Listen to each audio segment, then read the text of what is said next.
A proud moment for the young British cyclist Ben Swift, who won the stage into Sacramento yesterday. He goes out as the leader of the Amgen Tour of California today.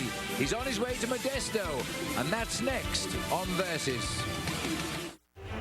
After a day lost in the snow of Lake Tahoe, the Amgen Tour of California made its start from Nevada City yesterday, bound for the state capital, Sacramento. For 60 miles, 4 riders led the way. Then the last survivor, Ben-Jacques Maine, was swept up in Sacramento. It was to be a battle of the sprinters. Racing shoulder to shoulder, Team Sky took control as they guided the young sprinter Ben Swift to the line. Ben Swift is going to take it on the line. Well, that's how you do it. Swifty has just got the victory for Sky. Today, the Tour leaves Auburn for Modesto with Swift in the yellow jersey. Stage 3 should be another chance for the sprinters in the Amgen Tour of California, and that's next on Versus.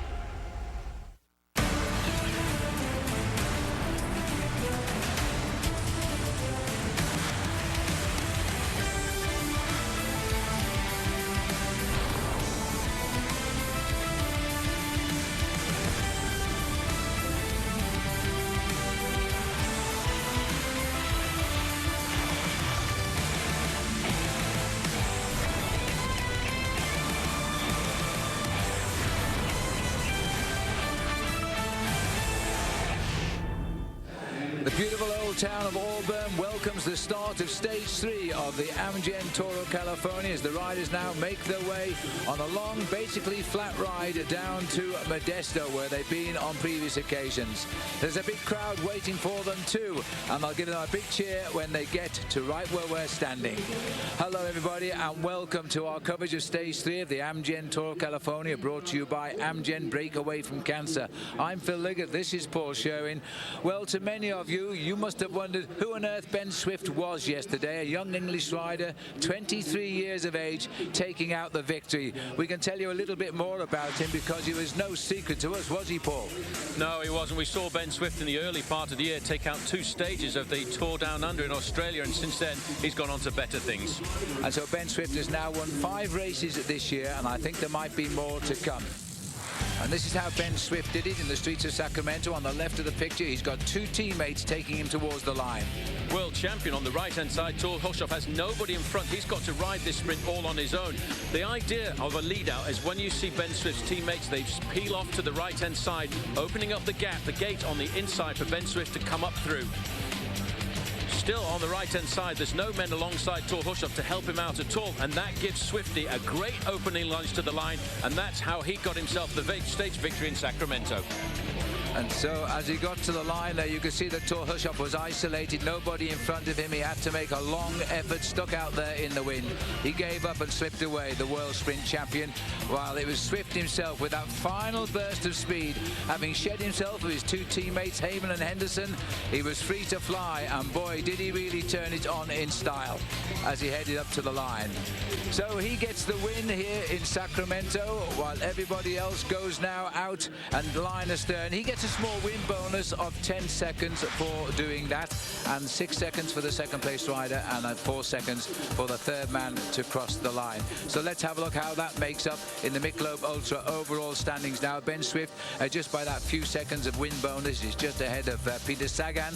He's a 21-year-old, and Matthew Goss is there, and then Kevin Lakeham is also well up. A good sprint by the Canadian there.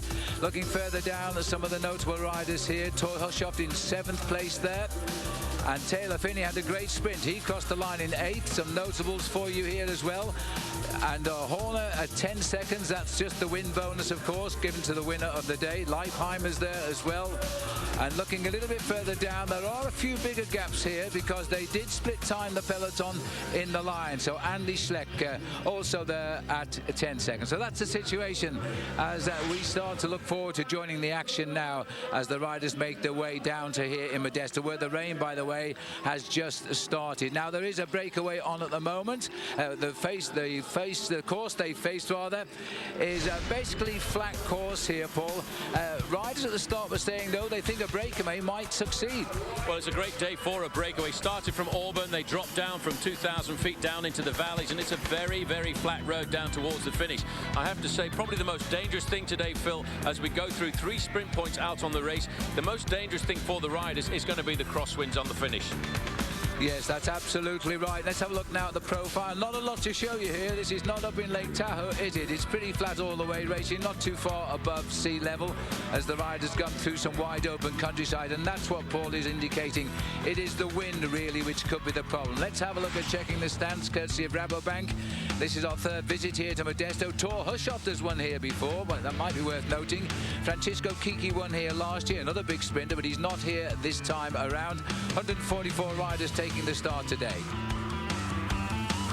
So let's have a look before we join the live action what happened at the Herbalife sign-on earlier today. Matthew Goss just having signed in, just edged out by Ben Swift yesterday into 3rd place. Might be looking for a win. Levi Leipheimer, 3 times the overall winner. Tor Hushoff tried to make the run for victory yesterday, but he went far too early and he finished up out of the podium positions. Nice crowd here. Then the arrival of the leader of the Amgen Tour of California, 23 years of age, Ben Swift for Team Sky, wearing that yellow jersey with pride today. This is what happened at the start. There was a hint of rain in the air.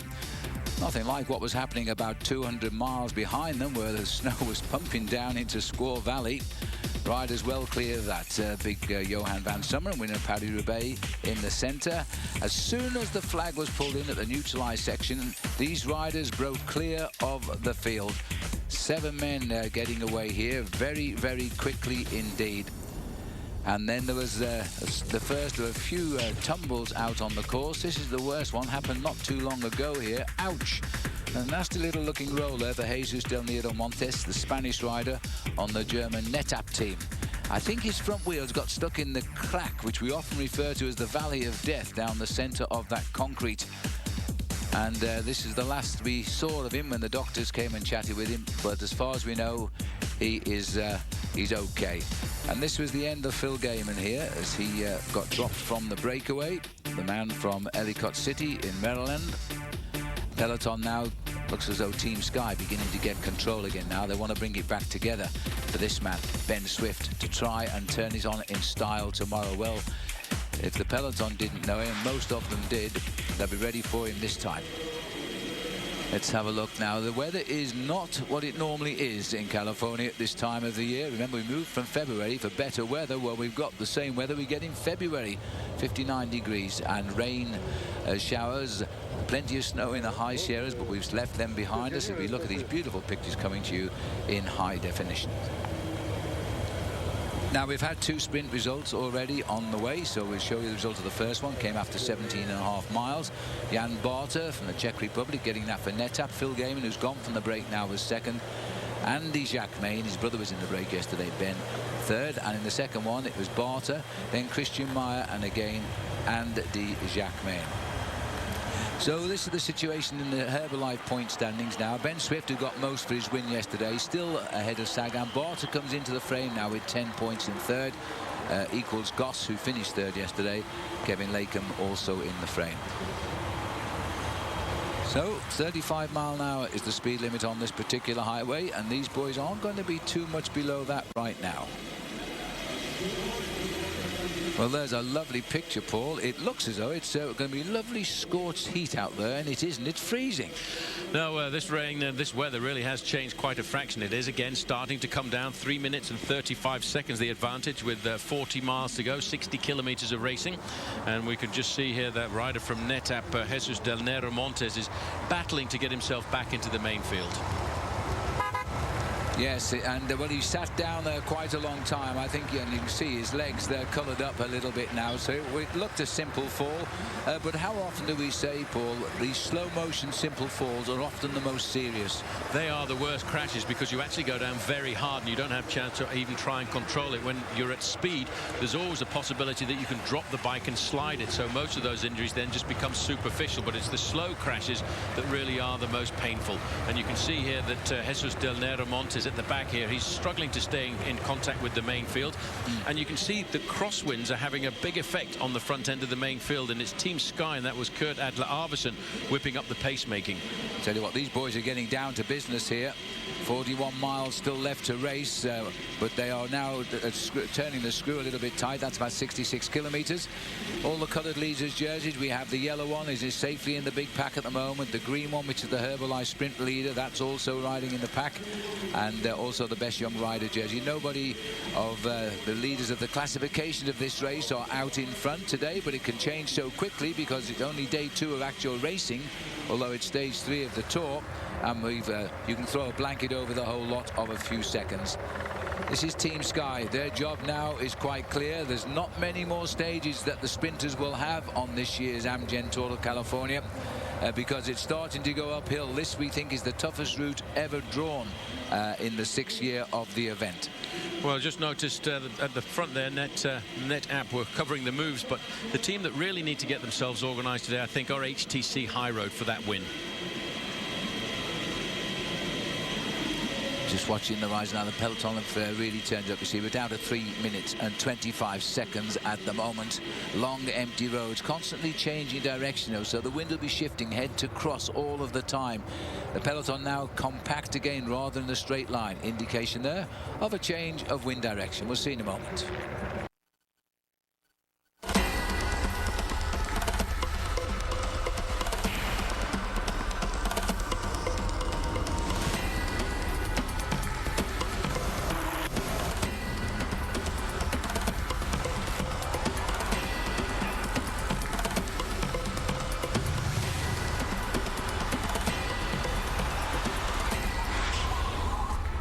Welcome back to the Amgen Tour of California. Stage 3 today. This is where the leaders' jerseys went yesterday. Ben Swift claiming 2, the Herbalife green jersey on points, and of course the Amgen yellow for the win on the day overall. And the most courageous rider, well, that was James Driscoll, who's in the breakaway again today. Could well qualify for that one. The best young rider at 21 years of age. It's under 23 prize, that one. And that's the Rabobank, a white jersey there for Peter Sagan. He really is having another great Amgen Tour of California. He won a couple of stages last year. A bit of a tight squeeze for the peloton here, but they're getting through safely.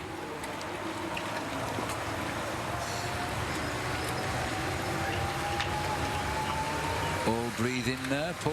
But it looks as though, in fact, Jesus Del Nero Montes has got himself back after that fall now. He was sitting there at the rear of the peloton. The workhorses, the men we call the kitchen helpers, the domestiques as the French call them, their job now is to bring those boys back and then hope that they can again deliver Ben Swift to the finishing line.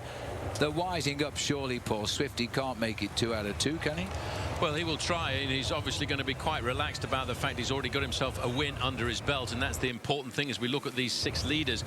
Just looking at the rider at the back app, funnily enough, NetApp is in fact a California sponsor. The headquarters is in the Silicon Valley, but in fact it was the German division that decided they wanted to sponsor the sport of professional cycling, and it's very much a strange way around of doing it. One of the divisions is telling the headquarters, hey, we need to get into this sport of cycling. Well, I'm glad they have done so, because it's a team that we saw that was given a ride in Paris-Roubaix. We wondered why, because it was not a known team to us, but clearly it's all coming good now. They've got 1 or 2 good riders on it, especially Jan Barta, who is a top rider from the Czech Republic. He's done the rounds as a top professional. He's in the breakaway right now.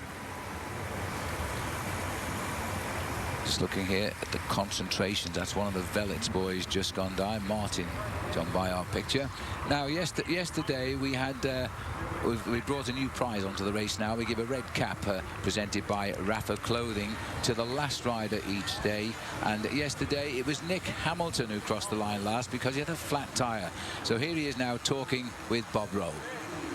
Nick, you have the Red Lantern Award and the distinction of being the very first recipient of that, but down to bad luck, perhaps better things on today's stage.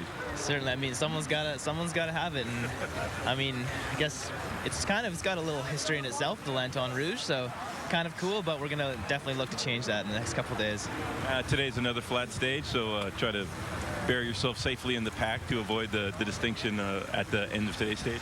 Yeah, I mean, I don't want to be in the pack too much. I'd like to be off the front, getting a little breakaway, but we've got a good sprinter, Ken Hansen, so we're going to try and get our hands on deck for him. And yeah, try and shake this red jersey. I'll have it for a day, I'll enjoy it, and I'll pass it off. Okay, best of luck. Thank you very much, Bob. Yes, so that's the Rafa Lanterne Rouge Award, which is a red cap for Nick Hamilton there from the Jelly Belly team. All smiles, though, and anxious to get back on with it today. Well, he's safely in the peloton at the moment. He was unlucky yesterday because he did have a flat tire, and that was why he finished off the back of the field running into Sacramento. That's Thor Hushoff taking his shoe warmers off, his feet warmers off there, the world champion of the road race division. And still looking for that elusive first win of the season. He thought he got it yesterday when he went for the line so well, but it wasn't to be. Oh, time for a little bit of a whistle here by the HTC.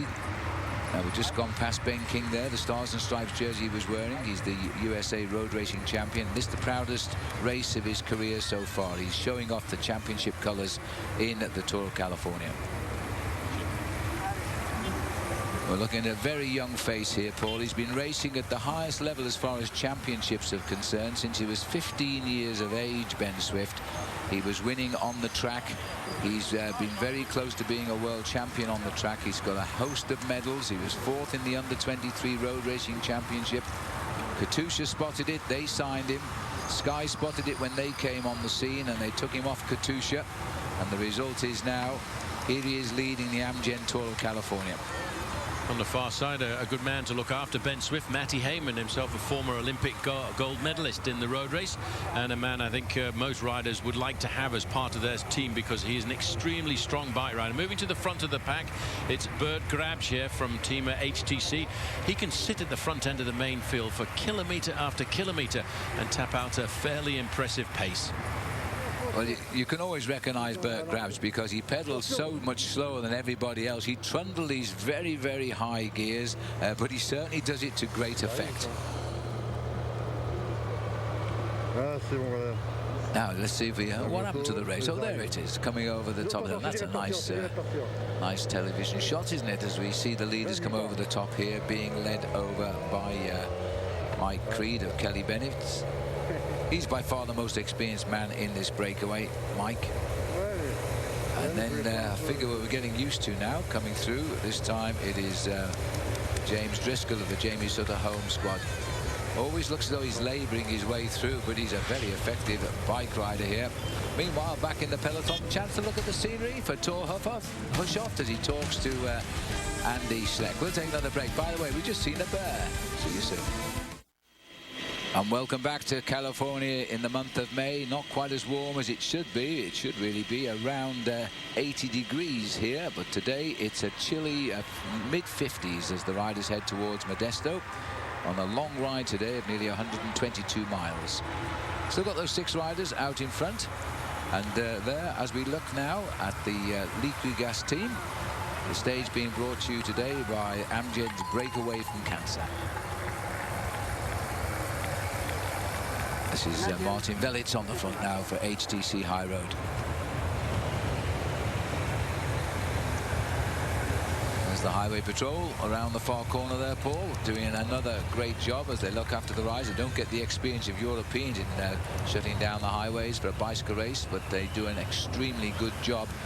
A little bit of no coordination in this breakaway now. There's at least 3 of these riders not too anxious to set the pace, and that's going to reflect in the time, I think, just now. This is Andy Jacques-Main, who's trying to just get things organized again a little bit. Now Christian Meyer has gone through, United Healthcare rider. But again, not everybody is working here just at the moment, and you'll never slow down Jamie Driscoll here. He is intent on working hard. He's the most aggressive rider from yesterday.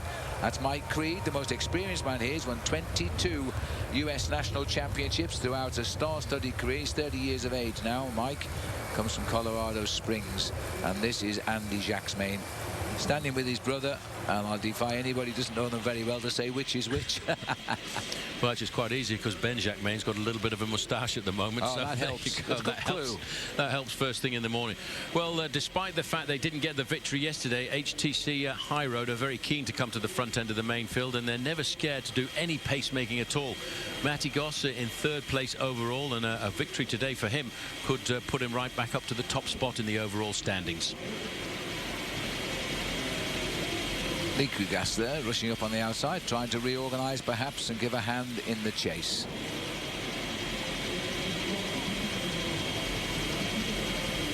Liquigas, remember, Francesco Kiki won here when they came into Modesto last year. Now, he's surely not asking the riders to smile, is he?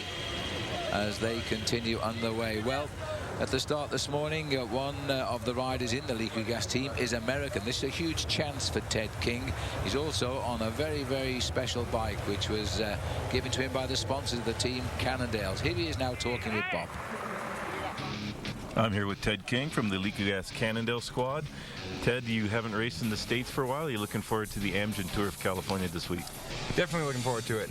It's nice to be back on home soil. Fingers crossed the weather holds out. But yeah, definitely it's going to be a good race. Now this year you're on an Italian team, and how has that been working?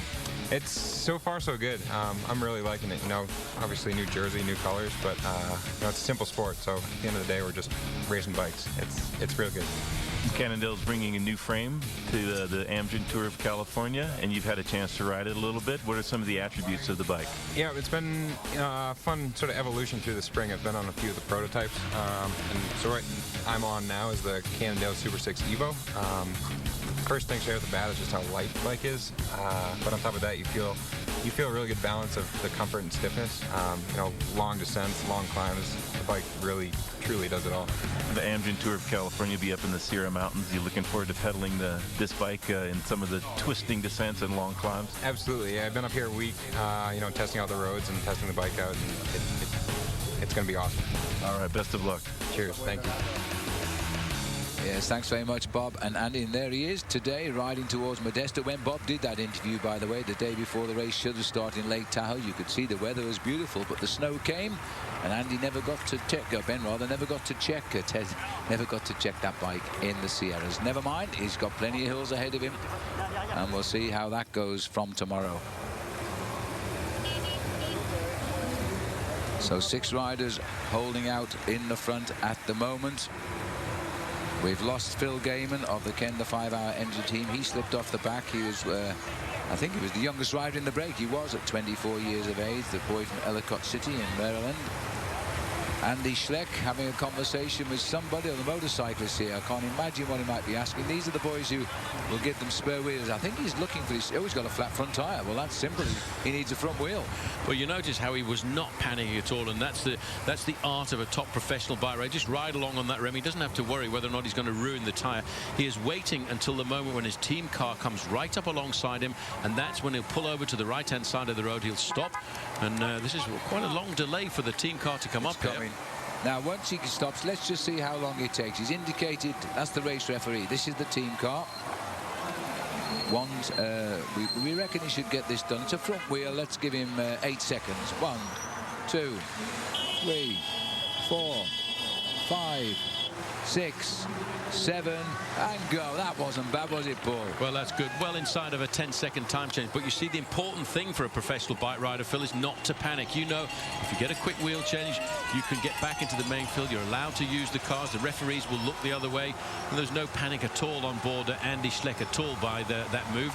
He'll get himself back into the field. I think he'll be a little bit smarting by the fact that he lost some time in a silly incident towards the running towards the finish yesterday. Maybe a little bit of misunderstanding between him and the team management, but that may not be important a little further down the road, although he wasn't the only rider to lose time in the split in the sprint to the line, because also Dave Zabriskie lost himself a good 15 seconds too. Yeah, they did, and I'm still unclear, but I think they've given them that time back, but it is still very unclear. Certainly the SRAM neutral support there, who service all of the riders who don't have the team cars around them, got him away very, very quickly there. This is Andy Vajidali, who also just had a flat tire at the same time. He's found a very good wheel in Andy Schleck to help him get back up with the big pack. Well, unfortunately, the sun is not out. Otherwise, we'll be looking again at stunning scene sets here, coursing through Northern California. Over to the right of our picture is the city of San Francisco in the Bay Area, which we're bypassing this year as we continue our journey down to Los Angeles. There's the team car there of Kelly's strategy as well. They've seen their riders safely back in the pack. By the way, we're up at the leaders here. Mike Creed is the representative of that team here. Here comes Andy. Pace back in. No worry whatsoever.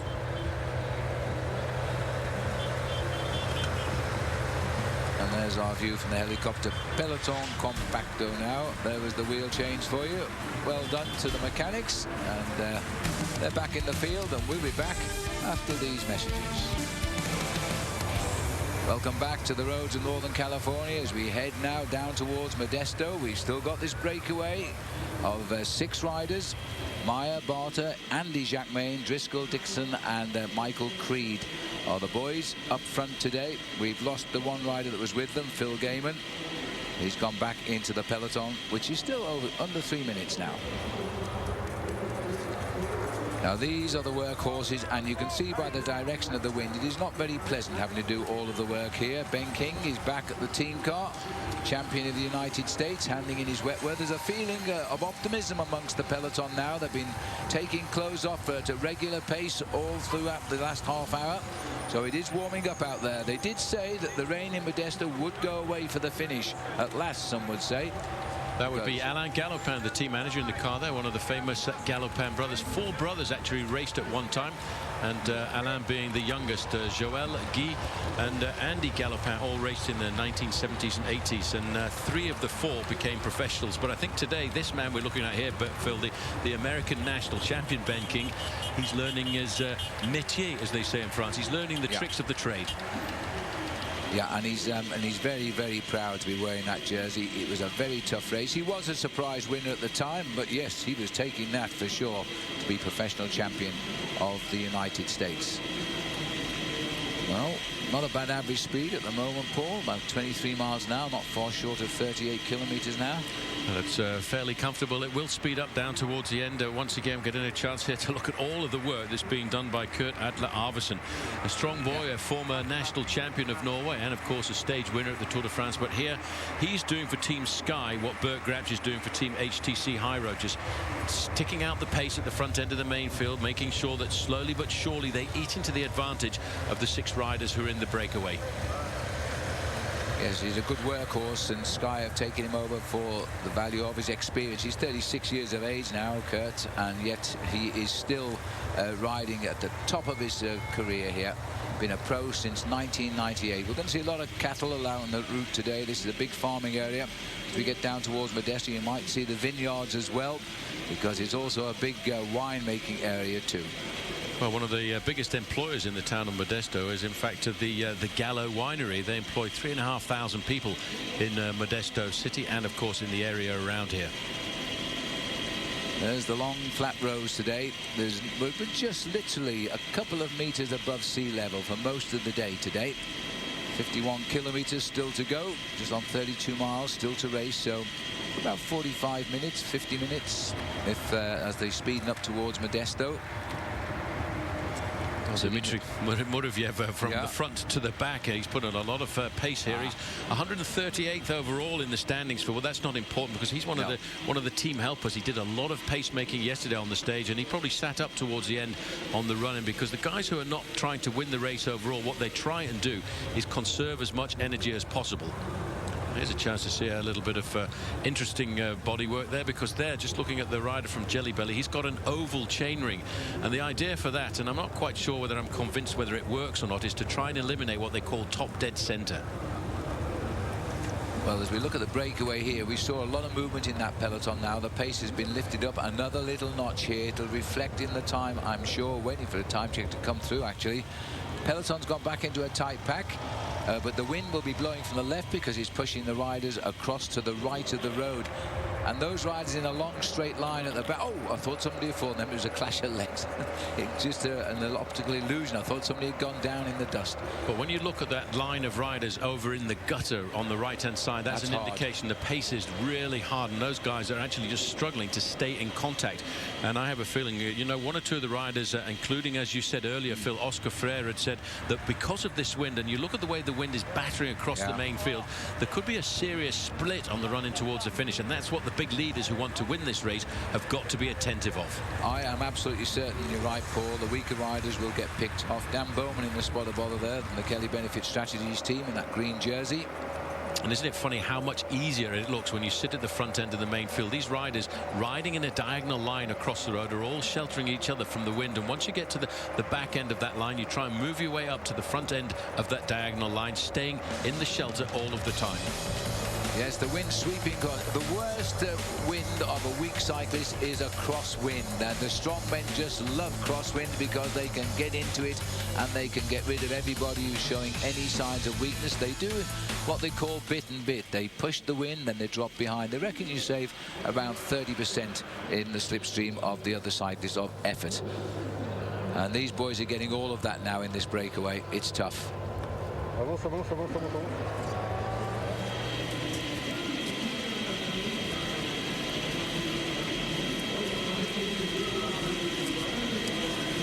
So just looking down now, the team cars are getting busy down there as well. Now, don't forget, cycling fans, head to AmgenToroCalifornia.com to check out the new Bike Manufacturers Challenge powered by SRAM and witness the behind-the-scenes battles between the constructors of your favorite race bikes. Every stage is a fight on the open road to determine whose technologies are smart and tough enough to deliver the 2011 Amgen Toro California. Stop by daily for in-depth tech features and a glance at our leaderboard as we reveal who really makes the world's best racing components, wheels, pedals and frames. Well, the peloton quite visibly has speeded up now. The riders at the front have each put a man now who has a big sprinter on the squad to share the effort, and that's going to tell on these boys. These are the 6 survivors now of what has really been a race-long break so far. They got together in the first mile of racing today. So the tour goes on. We're heading to Modesto, a total distance of 122 miles, or about 30 miles from the finish. We'll take a break. We'll see you back here in just a moment. We're back, and just as you rejoin us, Bernie Eisel, we saw him slipping back from the pack just a moment ago. Another flat front tyre, amazingly. The front tyres are going down today rather than the back tyres, but hello, it's not quite in straight, he says, but he's away, and the vehicle's still passing him, so won't be a problem to get back into the pack, I don't think, for big Bernie Eisel. He'll be wanted later on to try and lead out Matt Goss for the win. Well, that was a quick wheel change, but Eisel just checking out the wheel as one of the beautiful Fuller-bred horses are bounding down here as we head towards Modesto today. 46 kilometers out from the finish now. There's all the team cars. There are 18 teams in the Amgen Toro California. Some of the best teams in the world are here. And some of the American home-based teams, which never race in Europe, just licking their lips to compare themselves with some of the great names in cycling. And as always, it's the young American teams who get the noses out front in these early breakaways. And sometimes, Paul, they do succeed. No, well, that's the idea. You've got to look for that breakaway whenever you can to make sure that you've got a chance of getting a slight victory.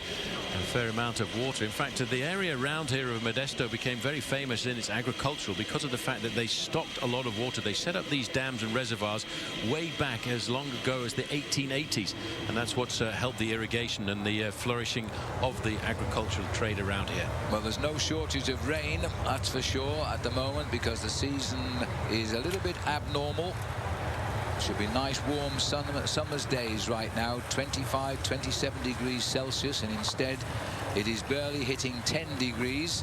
Although they are saying in the next day or two the weather should return a little bit to normal conditions. I really hope so, because the boys are getting a bit tired of having to wear quite so many race clothing in the month of May. Now the gap is still there, but just for how long? It's down to 2 minutes and 20 seconds. It had a maximum we know of 6 minutes and 40 seconds today. 2 sprints along the way, both won by Jan Barter of the Czech Republic. And Jan himself has picked himself up 6 seconds in time bonuses there. So if he hangs on to that peloton when they catch him, if they catch him, he would be fairly high up in the overall standings tonight.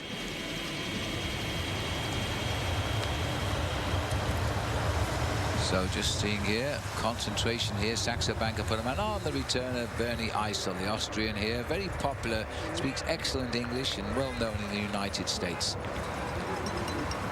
All right, well, while Bernie gets back on, we're going to go and have another word with Bob, our technical expert, Bob Roll. Let's check in with him on. He's talking about elliptical chain rings now with today's Nissan Innovation of Cycling. Go, Bob. Until recently, riders in the professional peloton have made use of one type of chain ring, perfectly round. With that, you have the same gear ratio throughout the pedal stroke. But now, elliptical chain rings are starting to be used in the professional ranks. With the elliptical chain rings, you have a bigger gear ratio when you're over the top in the pedal stroke and you're engaging your quads and you have more power. As the pedal revolution comes around to the bottom of the phase, you have a smaller gear. And that's when you're using your hamstrings and you have less power. So with the elliptical chain rings, you have the maximum efficiency from each pedal stroke. And in the professional peloton, when races are won and lost by mere microns, every single piece of equipment that gives you an advantage is the difference between winning and losing. Look for the elliptical chain rings to be used more and more in professional cycling. And by elliptical, he means oval, of course. Well done, Bob. Visit Nissan's Innovation for Endurance Facebook page at facebook.com/Innovation for Endurance. Bob Roll there. They weren't available in Bob Roll's racing days, those elliptical chain rings. Bobby Julich used to always ride one. And we've seen one or two riders here riding also in this very race. Well, there's the local horse race as they've gone to the furthest point of the corral to get out of the sight of the riders in the Amgen Tour of California. This is the breakaway here. They're holding on to a flat 2 minutes now as they combat this very unfavorable wind today. And I wonder if they'll give James Driscoll there the award of the Amgen breakaway from Cancer courageous riders jersey for a second day. That's why he's wearing a red number. He won it yesterday for being in the breakaway almost throughout. Today, if he went the distance, he would have been in the breakaway from start to finish, because this breakaway formed about a mile into the race today. You can get some idea of the wind which is now blowing here on the open flatlands as we head towards the finish in Modesto. Team Sky anxious to get control of this. So remember that Ben Swift had to take on the big sprinter of the year, Matthew Goss, who won Milan San Remo back in March, first Australian to win that classic race. And when we come back after this break, we'll tell you a little bit more about Matty Goss.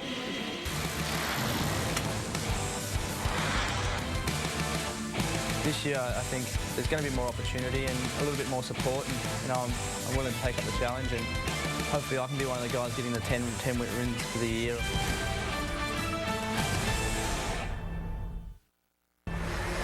Welcome back. We look down the arrowhead of the peloton here on stage 3 of the Amgen Tour of California, brought to you today by Breakaway from Cancer, Amgen's Breakaway from Cancer. Now, there is Matt Goss there in number 22, chatting with the world champion Thor Hushoff. Matthew Goss is having one of those magical seasons indeed. He's number 23. Did I say 22 then? Sorry, he's number 23. Shaking out those legs, getting rid of that lactic acid, which he's going to have to use in the sprint later on. Okay, well, Matt Goss, let's learn a little bit more about Matt Goss now, because he's our Road ID athlete profile of the day.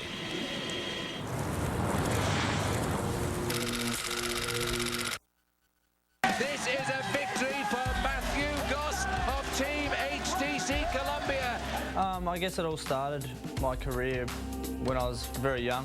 I started racing on the track, and one thing led to another, and I turned to the road and took the steps from the junior levels to the national levels to a world level. Now we're here with 2011 with HTC. Looking forward to it. HTC Columbia finally hit the front, and is this going to be the day that HTC Columbia celebrate? Is this going to be the day for Matthew Harley Goss? The answer is yes. Winning the stage in the Giro was just, it was probably one of the turning points of my year last year, and I think when you win a race like that, you start to look at other races differently, and I had so much more confidence going into other races. I wasn't worried about who else was there as much, and I knew I'd done it before, so it made it possible to do it again. And last year I was helping Cavendish and helping Greipel, and I got the opportunities for myself in between, where this year I think there's going to be more opportunity and a little bit more support, and I'm willing to take up the challenge, and hopefully I can be one of the guys getting the 10 wins for the year. Yeah, I've certainly learned some stuff from Cav, trying to nail a few things, and certainly had a few pointers, and we talk a little bit before and after the stages, and you've got to take on board a lot of what he says with that stuff. You know, he can't second guess him. He's been nailing them now for a long time. So, Goss, he's a sprinter. It's simple as he's a sprinter, but I got lucky at the welter this year because he's a sprinter, but he's an incredible good guy. You know, and that's why he worked for me. You know, trying to follow him and then trying to go with his speed, he was going incredible there. And he's an incredible rider, incredible guy. Makes me laugh, and I think where we both get on so well that we'll be happy to do separate races and each win each. But when it comes together, we'll work together, whichever way that is. And I think he's going to be big in the next couple of years, you know. So watch out for him. Yes, and that's our Road Ideal athlete profile. Head on over to roadid.com/winner for a chance to win a trip to Paris for 2 at the 2011 Tour de France. He's only 24 years of age, Matthew Goss. Now, he is one of the 2 big sprinters at the moment on Team HTC High Road. The other one, of course, is Mark Cavendish, who has won a stage of the Giro d'Italia today. And let me remind you of another race taking place. It is the Giro, the first big Grand Tour of the season. 3 times Tour de France champion Alberto Contador is leading at the moment. And tomorrow you can follow it live at 9:30 Eastern on Universal Sports. And check out your local listings for that. Remember, it's 9:30 a.m. Eastern Time, the Giro d'Italia on a daily basis. We're back now on the west coast of the United States here with the trip down to Modesto from Auburn today on stage 3 of the Amgen Tour of California. Still trying to work out finally to put the nail in the coffin of those 6 riders up there and bring them back into the peloton. 25 miles to go. Just 40 kilometers from the finish for these 6 riders. They're still holding out a little bit of hope, but the gap is down to 1 minute and 40 seconds now. So 1 minute and 40 seconds, 40 kilometers to go. It really isn't possible, is it? Not really. Sorry to be the bringer of doom for the 6 men in the leading breakaway, but you just look at their body language, Phil, and look at the faces, the way they're grimacing. This has been a long, hard day. They've been battering into the wind. You can see the top half of the body is starting to rock on a number of these riders, and when you see a guy's shoulders start to drop a fraction as well, that's a sign that fatigue is now beginning to creep in. Well, the boy in green coming through, this is Mike Creed, and this is one of his specialities, the long breakaway. Sometimes they do succeed. For a man who's won 25 US championships, and he was looking for the move just like this one. He got into the move. As the peloton now are bringing them back, though it doesn't look like it's going to be successful.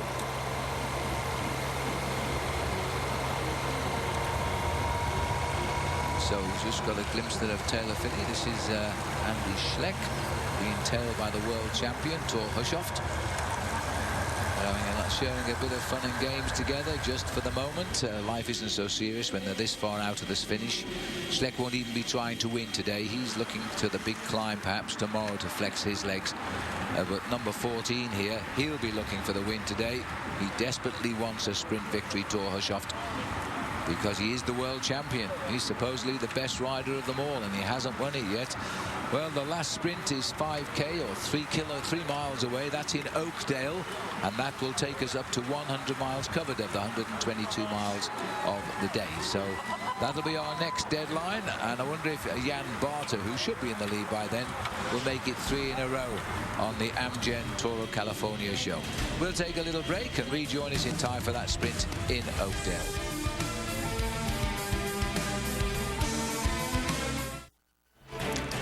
The third stage of the Tour of California, starting from Auburn today, a gold mining town, which they discovered gold in 1848. There's the county house there, and there's some beautiful architecture, I have to say. This is a real beautiful old city here, the Gold Rush Plaza. how that's changed in the best part of 250 years or more. Then it's onwards to the city of Modesto here, where it has its museum and it has its railroad running right through town. It also has plenty of restaurants, and of course it's getting famous now for its cycle race. It's the third time that the Tour will visit Modesto today. Previous winners, Francisco Kiki last year from Liquigas, and Thor Hushovd as well as won here. Like to that again, I'll tell you. Well, don't forget, the epic cycle presented by Michelob Ultra will continue on Versus with the fourth stage of the Amgen Tour of California tomorrow at 5 Eastern. A series of grueling climbs will lure the top riders out. They must play tomorrow. The epic cycle continues tomorrow at 5. That's 2 on the west coast of America, only on Versus. We go up the Sierra Road tomorrow. Right now, we're just looking for the city of Modesto with the peloton. And you've got the riders who feel they've got the sprinters to finish the day off, setting the pace. The domestics of Team Sky, of Liquigas, Saxo Bank and Garmin. There's the face of the man who's won this race 3 times. He lives in California, but of course he comes from Montana, as I'm often reminded. Well, getting into Oakdale now towards the sprint point here. Small time bonuses at stake as well. 3 seconds for the win, 2 and 1. Jan Barter has won both of the sprints so far in Folsom and Ion. Now, is he going to make it 3 in a row this time? That means he will have picked up 9 seconds in time bonuses. 1 kilometre to go to the Herbalife sprint. Well, he seemed over the last couple of kilometres, Phil, as if he's trying to... It looks like he's been struggling a faction in this breakaway, but he is the man who's got probably the fastest sprint, and he has got a 100% record so far, and there are 5 points for the first man to cross the line in the sprint competition here, and 3 seconds time bonus. Well, this is Peter Sagan who's got a problem. He's the Herbalife sprint leader. Of course, he's back in the peloton, so there's no points for him anyway, but he's got another quick wheel change. That was a quick wheel change for Peter Sagan, sitting second overall because he was second in the opening day of racing yesterday. It's hard to, well, just looking at Peter Sagan, Phil, it's always very strange to understand that Sagan, who's just had a flat tyre at the back end of the main field, he rides with the experience of a seasoned professional, yet he's still only 21 years of age. Yes, I can't believe he's only 21. And he leads the best young rider competition, but that leader's jersey on the shoulders of Taylor Phinney, because he lies second in that competition at the moment. Now, let's see. He sat at the back here, by the way, Jan Barter, just watching it all unfold. Now, does he want the 3 points? This is the situation in the Herbalife points competition at the moment. I can tell you Ben Swift has 15, Sagan has 12, Barter has 10. He's come up with his fine riding today. Well, he's laying off a bit far here, Paul, before he makes his move. He could well be just satisfied with the 10 points that he's pulled up out on the route. And I have to say, I did think that over the last few kilometres, he was starting to look a fraction tired. Well, there's the braking. It's Christian Meyer who's gone first now. Barter is the blue shorts there. He's got 4th wheel. The first 3 get the points. He picked up $1,000 at the special premium Folsom after some 28 kilometres, 18 miles today. He's waiting. You can see he's waiting. And Christian Meyer's blown this, sitting at the front and doing so much work. Mike Creed isn't going to come by in second place. He's looking and thinking, why is nobody bothering? Well, they are now, because that was Barter who just went by, and that's the points done and dusted. Quickly being chased here by Andy Jacques-Main. Well, I tell you what, I thought Barter was out for the count there this afternoon, but he's timed it to perfection. But I think Andy Jacques-Main is just going to get across the gap there, and that will put Barter into a little bit of pressure. Now, this has happened before at the first sprint. It's not clearly evident as to where the actual line is. And Barter in the first sprint today just kept on going because he didn't know where the line was. And I haven't seen it yet. Well, I don't think any of the riders have seen it either. I did see the 1 kilometre to go sign, but now you can see Barter looking under his elbows there to see if he's got anybody in contact with him. And he knows he's dragging Andy Jacques-Main up to the finishing line, and this has caused a little bit of a split in the leading group of 6 riders. That, again, to me, Phil, is an indication that, in fact, that these riders are suffering. They're giving us a result of Christian Meyer, the winner, Michael Creed second, and Andy Jacques-Main is third. Except I don't think that is Christian Meyer up there, unless he was on the front, as he was a little bit earlier. Well, he was the man who was... This is Barter up here now, so they've got to sort that one out. That is very indistinct. Well, this is a big split towards the end now, because Barter has seen this as an opportunity to try and move clear and reduce the numbers of the riders in that 6-man leading group down to a 2-man better working cooperation. That's Andy Jacquemain in second position. And in fact, somebody I think got caught out in the crossfire there, because there are only 3 riders left chasing. Well, they've lifted the tempo. You can see the strength of the wind now on the USA flags there. The peloton's also in the streets of Oakdale now. You can hear the crowds enjoying the sight. They say that cycle racing is a small sport in the United States, but I'll tell you, in the Tour of California, these people turn out quite literally in their tens of thousands, and they will get bigger as we journey south, as the weather gets nicer as well. Well, you can see the teams of the sprinters now. They are still cooperating at the front. So 1 rider from each of the sprinters teams setting the pacemaking on the front end of the main field. In fact, that time gap came down to 1 minute and 35 seconds, and it stretched back up to the 1 minute 50-second margin. But I think that's just a temporary situation.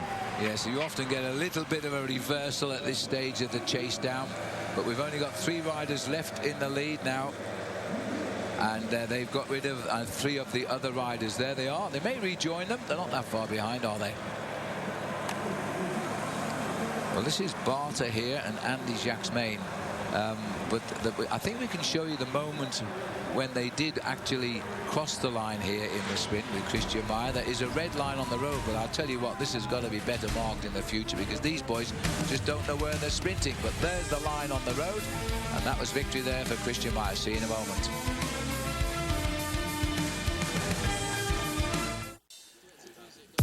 Welcome back. This is the situation so far. The sprint results here. The first one came at Folsom. Jan Barter won that from Phil Gaiman, no longer in the leading group. At Ione, then it was Barter again, ahead of Meyer and Andy Jacquemain. And we've just seen the one at Oakdale, which was indistinct, but nonetheless there was a red line, and it was Meyer who was first over the line from Mike Creed, and Andy Jacquemain's there. Just 2 riders clear at the moment.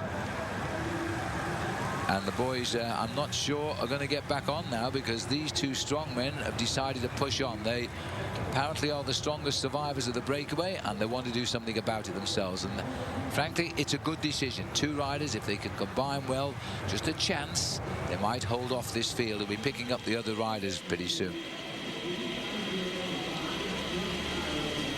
Well, the peloton itself continues here. Again, looks as though it's reorganizing itself. Ben Swift is tucked in there in that yellow jersey, just where the peloton packs out. He's one of the volunteers. There are 500 volunteers on the race route today, all provided from the town of Modesto to bring people together, make sure the riders stay in the right direction. Swift is always holding himself in a good position near the front of that peloton. These are the 2 survivors now, and they're working well together. They've settled in a little bit. Yeah, they seem to be invigorated. They're encouraged by the fact that they got rid of the riders who were in the breakaway with them very quickly. And it was Jamie Driscoll, the rider, who got caught out in the crossfire there. So he's very quickly back in the main field, as he was yesterday. He went in the breakaway early on, got pulled back into the fold. And still, I think the sprinters are getting themselves organized once again. As you said earlier, this is Martin Vellet's doing the pacemaking at the front, and he's thinking about Matty Goss, who I have a gut feeling today, Phil, Matty Goss is going to get it right. You may be right. You did pick the winner yesterday in Ben Swift, and Martin Vellet's here, one of the Vellet's twins. Martin is the elder by 1.25 hours, he tells me. They come from Slovakia, and their English has improved out of sight in the last couple of years they've spent here with the HTC American squad. And they are very, very good cyclists and very powerful teammates. So just down at the centre of the front there also, number 1 is in there, Levi Leipheimer. The favourites aren't making any mistakes just now. They're just watching and guarding before tomorrow. Well, they are concerned, though, Phil, about the crosswinds, which is why Levi Leipheimer, with his teammates, is riding up at the front end of the main field. Because if all of a sudden this race route turns to the left or the right, and you get the crosswind in the right position, and somebody puts the hammer down, I've seen a race split into 4 or 5 different pieces in the space of just 1 kilometre. Remember that big chase down into La Grande Motte in the Tour de France in 2009, when the wind changed direction, and Lance Armstrong made the move, but Alberto Contador missed it, and all of a sudden the gap opened. The crosswind is a serious friend of the strong and a definite enemy of the weak. Now, a little bit of a chat going on here. Matty Heyman just talking with the boys on Sky as they try to reorganize the chase. Danny Pate moving up there as well on his new HTC squad. Interesting move for him, having been a member of Team Garmin for an awful long time, and decided to move across during the winter season to the old arch enemies. It's amazing to think, Phil, that in the 1980s there was only one American professional bike rider. That was Jonathan Boyer, and nowadays there's 4 professional teams on the international circuit, and 4 of them are right here in the Amgen Tour of California. Absolutely. And the very serious looks on the faces as Johan van Sommeren in black there just passes through on picture. Very, very serious faces here. There's a lot of consternation, I think, because of the situations with the wind.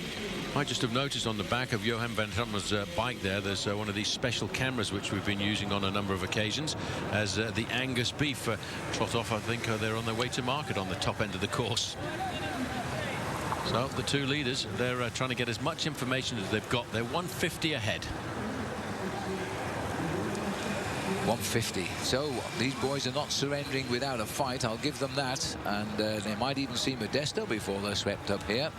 They've been racing for 4.5 hours now, and they've got just about 19 miles left to go to the finish. Working well together. Now, earlier today, one rider who had a fabulous finish yesterday was Taylor Phinney. He rode extremely well. He finished 8th overall in the sprint finish. And we've seen him already riding in the white Best Young Riders Rabobank jersey today. And just looking around, just trying to pick him out on the peloton for you. He was just tucked in the back there. He's riding as the Best Young Rider. He wears the jersey on loan from Peter Sagan, finished 2nd, and he's only 21. Phinney, by the way, he's only 20 years of age. It's a big tour for Taylor. Oh, I was nearly call him Davis. That's his dad's name. He's won more bike racing than anybody else in the United States. Anyway, the Saxo Bank have taken control now. They're dreaming of J.J. Haido perhaps delivering at the finish today. He made a mess of it yesterday, but you never know. His turn could well come. We'll take a break, and we'll be that much closer when we come back. Welcome back just in time. These are the 3 riders left behind in the sprint at Oakdale. Creed on the left there, and James Driscoll.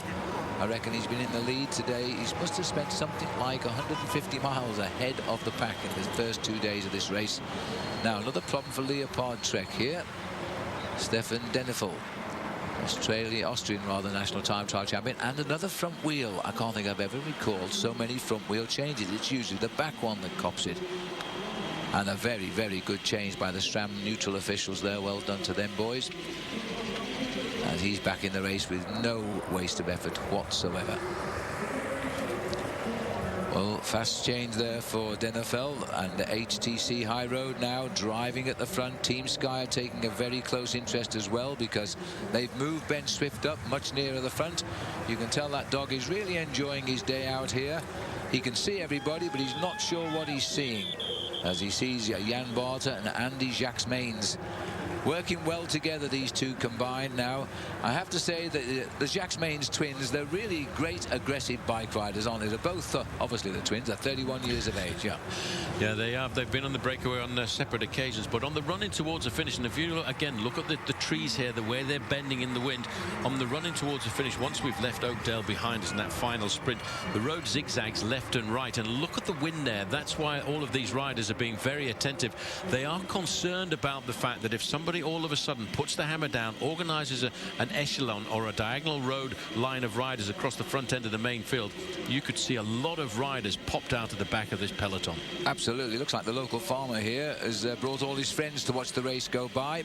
But you know, once you're pushing that wind yourself at the front, I guess a good analogy would be it's like putting your hand out of a car window and feeling the pressure of the wind as you drive along. And if you can get in behind those riders, you're saving big time energy. Now, a little bit of a drop back here. This is Ian Stannard, I think, who's come back, or it might, in fact. I'm not sure it is Ian Stannard. It could be Kurt Attel-Arvesen who's dropped to the back here. It is Arvesen who's dropped to the back. 25 kilometres, just over 15 miles to the finish now. I think we're showing these with the 2 leaders. Yes, we are. So that's 15 miles to the finish. The last couple of miles will be going round and round the city of Modesto. Should take him about 35, 37 minutes to get to the finish line at speeds like this, and the main field will be hoping to do it in 35 minutes, just a little bit quicker than them. And that is the idea, to time it to perfection and pull them back into the main field. But they don't look like broken men as they did a little earlier. They really are invigorated. Yeah, I totally agree. They're racing. Yeah, these boys are really mixing it well together now. They're not looking at each other. They value each other's effort. Now, earlier I did mention about the terrific riding by Taylor Phinney yesterday, and I think it was Bob Roll had a chat with him this morning as he stands in that Best Young Riders jersey at the start. So let's hear what he had to say to Bob Roll. Great result, Taylor Phinney, 8th on the stage yesterday in one of the first field sprints you've contested this year. How was the dicey dash to the line? Yeah, no, it was all right. I mean, it was kind of like a crit in the end, which sort of suits my abilities. My dad was a big crit guy back in the day, so no, I was mainly just happy to stay upright. It was kind of a sketchy finish. You know, I didn't think there were any crashes that I heard of behind me, but no, I was just happy to be up there, happy to be contesting the sprint, and top 10 is, you know, solid for me. I'm missing that last little kick to get me past some of the bigger guys, but I'm young. I figure I got some time, so I was happy with yesterday. Hopefully I can be up there again today. Have you given any thought to the white jersey, or just second place in that competition, at least before we get to the mountain? Yeah, well, you know, we'll see how the climbing legs are compared to these guys. You know, there's guys like Talansky and TJ Van Garderen who are more suited to going up hills than I am. But we'll see. You know, it's kind of cool to wear the jersey today, and even though I'm second in that competition to Peter Sagan, it's just cool to be able to represent here in my home race. And yeah, you know, we'll take it one day at a time. Pretty flat stage today, and perhaps another chance at a field sprint. Would you get up there and dice it out? Maybe have a couple of teammates to shepherd you towards the front? Yeah, well, yesterday I had George and Brent Bookwalter who were helping me around. It was about a couple laps to go, and then once it started getting really dicey, I didn't see much of them anymore. But yeah, I mean, we'll see. It's another circuit finish. That's good for me. I know which wheels to follow, and so hopefully we can all be up there safely and see what happens for sure. Good test for the legs before the time trial in Solvang. Yeah, well, the time trial in Solvang is the biggest goal for me for sure, and kind of trying to save as much energy as I possibly can for that. But having fun along the way. Yesterday was good. Hopefully today can be similar, if not better. All right, Taylor, good luck. Yeah, thanks. Yes, he's really up for it, full of youthful enthusiasm. The white jersey he talks about is given to the highest placed rider in the event in the overall standings at the end of each day, and it's for the best young rider under 23. And he's a mere 20 years of age, so he's got a long future in front of him, Taylor Phinney. Now we've seen just dropping off the back here, the winner Paris-Roubaix, Van Summeren. He's gone back to bring back his world champion teammate Thor Hushovd, who was behind the race for one reason or another, and they put them back in the pack. Boy, that peloton is racing quickly now, isn't it? They're having to queue up here to get round this corner, Paul, but when they sprint out of it, they're absolutely flying now. They had an average speed today of some 37 kilometers an hour. That's 23 miles an hour, the average so far today in the saddle for over 4.5 hours. It's a long way, this, nearly 200 kilometers today, 122 miles. Just look at this diagonal line across the road. As you can see, the two leaders now really are starting to suffer, and I made that unofficial time check, Phil, at that corner, 1 minute and 10 seconds actually, as Barta and Andy Jacquemain try to survive. But this wind, I think, is really going to be their undoing, because it is battling into their faces. And in the main field behind, I could see them getting themselves organized. There will be a lot of nervous bike riders. Oof, that's bent. Well, that's the prevailing wind, and unfortunately it's head to cross the prevailing wind in this part of Northern California. Just to look at the back of the peloton, that is hurting those riders back there now as they string off the tail of the main body. That is not where you want to be sitting if you want to think about getting yourself a stage victory here this afternoon, because very shortly, with the pressure on in this direction, the gaps will start to appear. First of all, it will be a wheel length gap, then it'll be a bike length gap, and then it'll be pop. and straight out of the back. Yes, absolutely. And don't forget, the back of this at the moment is Tor Hushoff, because he was back in the team car, so he's going to have to get through all of these riders, and it's going to cost him a lot of effort to get back up into the center of the field. It's always important to get to the front end, and look at this Team Sky very comfortably organising that diagonal line. Ben Swift sitting in third position there. He feels nice. Look at the Garmin Cervelo team getting themselves organised. Chaos behind. Everybody's looking. Everybody knows now this could be the moment when this race splits. Well, this is Jeremy Hunt gritting his teeth and giving his all. Then Matty Heyman, Greg Henderson, all in the driving seat here. They've decided now is the time. They've sensed the wind direction change here, and they're giving it everything. And this is the chaos at the back of the race. They are being picked off one by one. For some reason, Sky spotted something there, and they put all their effort in. It's almost impossible to explain just how difficult it is for a rider trying to stay on the wheel of a rider in front when you've got this diagonal wind coming across. Unless you've ever experienced it, you are getting battered by the wind, and all you want to do is just to try and get another wheel length closer to the rider in front of you, just to try and get some shelter from that wind. This is the easiest place to be. You're riding in the wind for maybe 5 or 10 seconds, and all of the riders to the right-hand side of you have got the shelter from the wind. Then you drop by. Yeah, this man's lights have popped this afternoon. He's a goner for the day.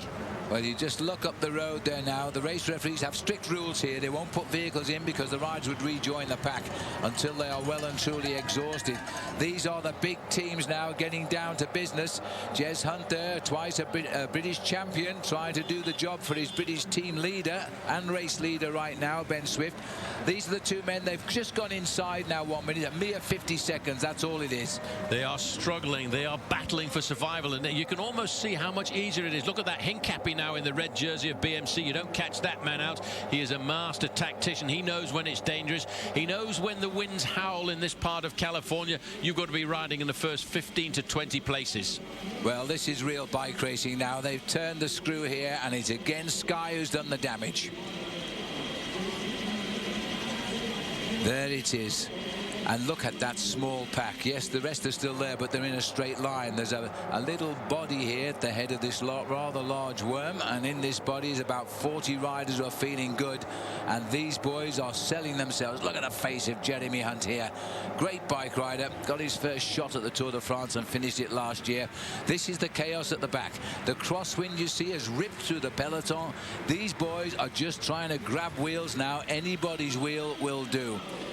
Modesto welcomes the Tour, I guess it says, as there is the split now. We told you about the winds. This is when you don't want to be a weak cyclist, because you've got no chance. The strong men are going away, and the others are in more than a spot of bother here now. They are in serious trouble.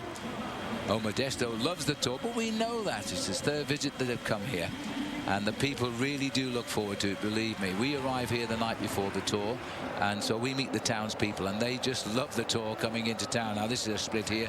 This is Andy, who's also gone now. He's up in the leading bunch, remember, two of them.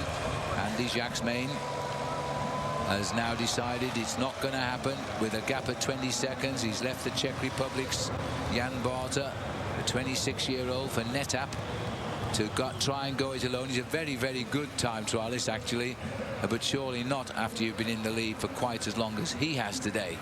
But he's not going to give up. He's making them race up to him, and I'll take my hat off to him for that.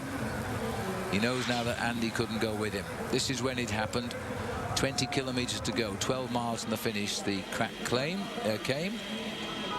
and Barter has disappeared over the horizon, heading to their towns that make gold. This is the peloton, and the peloton now just absolutely down. What would it be? Maybe 20 riders here now. So they're over the top. We're all together as far as this little pack goes. Now there's nobody up front now. I think that's Barter. They've just swept up, and you're looking at maybe 25 riders in that group. These boys will be glad of this left turn. It'll mean a change in wind direction. There's a chance they might take a few deep breaths and get back onto the tail of that pack. Nobody in the lead now. We're heading down towards Modesto with all of the sprinters, and we're just 12 miles from the finish. We'll take another break as they pick up Jan Barter. The last of the breakaways has been caught. Well, the rider's made that left turn, and it's gone into a headwind as we rejoin the action on the third stage of the Amgen Tour of California today, brought to you by Amgen, breakaway from cancer. and sheer luck, but caught out in the split was Andy Schleck and Thor Hushovd, and they've just been brought back up to this front group now because of the wind directional change. The front group slowed down. There's the man that got him back, Johan van Summeren in the black. Hushovd is back in the pack. Well, there's the man that Thor will thank for the return at the end of the day, but it's written on his face that was a bit hard for Johan van Summeren, the winner of this year's Paris-Roubaix, but he's done his job. Well, I was just reading recently that he was the tallest winner ever of Paris-Roubaix at 6'5", and the closest man to come to that, in fact, was Magnus Backstedt, who was 6'4". There's not that many big bike riders in the sport of professional cycling. Well, this is the third group about to rejoin now, and once they're back, the field will be quite a large bunch again, but there'll still be riders left behind as they come up towards this. This is the third bunch. Schleck is already back up now, and so too is Thor Hushovd. These boys were so lucky, Paul, when they turned left. Otherwise, they would have lost 1 or 2 minutes. Well, I tell you what, they'll be sweeping their brows once they've got into the outskirts of Modesto here this afternoon, because, yes, if the race had continued in that same direction, there would have been carnage on the third stage of the Amgen Tour of California here this afternoon. But these boys at the back here, they really are still under pressure to get themselves back into the race. And, in fact, Van Summeren is in this group, so he got Hushovd into the second group, and Hushovd is back in the pack, but the effort has meant he's got to get himself back up there now, and the gap is still holding. You look at that speed, they're not slowing down at all at the front end. We're looking at 50 kilometers an hour. I wonder if the police are out here this afternoon on the roads of Modesto, because you're not allowed to exceed 30 miles an hour where we're going, and I think we are. I think we are, but as you know, the roads are closed here. This is the chase group crossing the gap. It's quite a big peloton again now, but these boys are going to feel the lactic acid in those legs now and shake it out as they come along. Some big riders caught out at the wrong end of the peloton there. They're sprinting that gap closed now. Get it over and done with, and try and get a few deep breaths in the peloton. And for the teams thinking about winning the stage, they've got to get themselves reorganized, get control and calmness coming to the front end of the pack. There's Van Summeren, who got his team captain Hushovd up there, and now he's had to finish off. And looks like we've also got Ben King, the champion of the United States. He was caught out, but he's back in the action as well right now. Lars Boom, number 82, a former multi-world cyclocross champion. He's got himself back into the pack, but he's coming back off a rest period, so might be a little bit jaded for the moment. There he is, number 82. And then just in front of him, Ben Swift in the golden jersey, leader of the Amgen Tour of California. A lot of pressure on his young shoulders here this afternoon to control this race, but he knows backing him up, he's got a very good, strong, well-drilled squad, and that's how he got his victory yesterday, because he only had to finish it off. It was his teammates over the last 5 or 10 kilometers that kept him in the right place at the right time.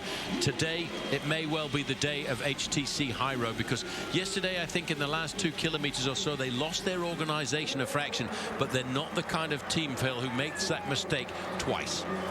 Martin Velits is the rider setting the pace on the front for HTC High Road. They'll be hoping that it could be a big double for HTC today. Mark Cavendish has already won for them the stage in the Giro d'Italia, and if Matt Goss could finish off here in California, they would look back with great pride on a great double. And Velits has been on the front for so long. Virtually all his pacemaking caused all those splits, and he's still there now as they scramble back into the race behind. But just look at the colours of the jerseys, how they all start to ride together. That's the organisation of the teamwork that's required to try and win the stage. On the right-hand side and now on the left-hand side of the picture is HTC, but challenging them in the lime green jerseys of Liquigas Cannondale are the Italian team of Peter Sagan, who was second yesterday, will be looking to go one better here this afternoon. The main field is pretty much now all together, and as they say in Italian, it would be Gruppo Compacto. Look at the concentration, though, on the faces of these riders here. Now, Vellis just sits there and pounds those pedals. Andy Schleck is just delighted. He's back in the field because he was caught there and caught big time as he rides alongside Bert Grapsch, no longer setting the pace for HTC High Road. And now we're on the outer suburbs of Modesto here now as we get down to the last 13.5 kilometers, 8.5 miles of racing today on this third stage. And it still is anybody's race now as we go into town. Velits, and I think this is his brother taking over now. This will be Peter Velits now, who's taken up the running at the front. Radio Shack on the right. In the center, we've got Liquigas, still confident that Sagan can win today for them. Matthew Goss's squad of the boys in the white. Okay, well, now let's have a look at this. We're doing just under 50 kilometers now. That's just under 30 miles an hour at the moment. Oh, that'd be miles, or was that be 50 miles now? I forgot I was in America. And a little bit of a problem for Matthew Bush here, the American rider on Radio Shack. That's a bad time to get a puncture. That really is bad luck for Matthew Bush here. Just trying to see. It's a front wheel again. How many front wheel punctures have we had today? That's a very, very strange run of coincidence. Now he needs a very, very fast change. The SRAM boys are on the job. Wheel is out. New wheel is lined up. It's going to be good. This man is a great wheel changer. I must find out his name here. Stand clear, launch the rocket, and off we go.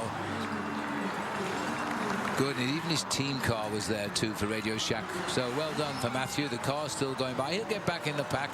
There we are. Modesto is on the horizon. We'll take a quick break. Rejoin us for all the action to the finishing line. And we're going to see one big sprint now for sure. Just a question of who'll get home first. We'll see you in just a moment.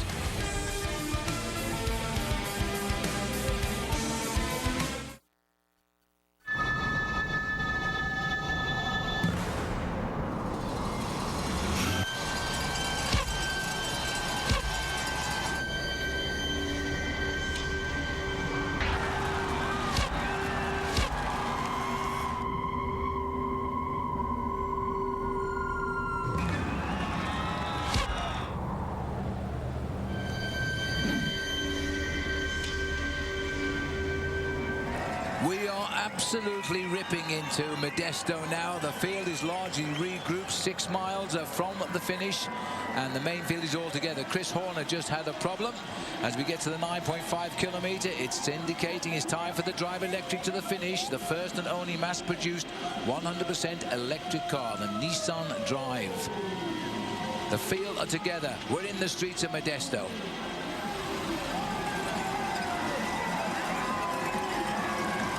There we go, under the arch here, 2 laps. You see the little board far right of our picture here. Huge, huge applause for the riders here. They've waited long enough to see the field arrive.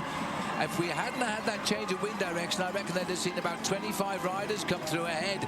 But they've largely come back together, and now it is again down to the sprinters. Well, 1 or 2 people have got themselves some pretty nice grandstand views there, Phil, because they've climbed onto the roofs of the buildings here in the heart of Modesto. Little bit of confusion, a little bit of movement in the main field as we came up through the finishing straight, but now they're starting to get themselves organized. Now watch out for this team Spider Tech from Canada, because Steve Bauer, I think, has got some inspired sprinters on his squad. Well, Kevin Latham certainly almost stole it yesterday, and I have to confess that he won. I wouldn't have known who he was. I have never seen him race before, but he got very, very close to a podium finish. If he can just get his sprint right, he could indeed be the winner today, and that would be a fitting result for this all-Canadian team, which is managed by the great Canadian cyclist, now retired, of course, Steve Bauer.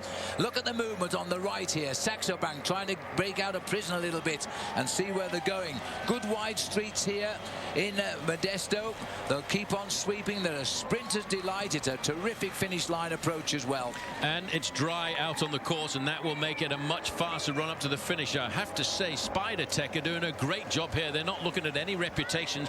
They're not looking at the reputation of Sky's Pro Cycling Team or HTC High Road or even Garmin Cervelo. They've said, forget it, guys. We are going to take control at 5 miles or 8 kilometers to go to the finish, and they're doing a great job. And just among the spectators again, the clean bottle, a bottle that seems to have caps at both ends, running around, enjoying the spectacle.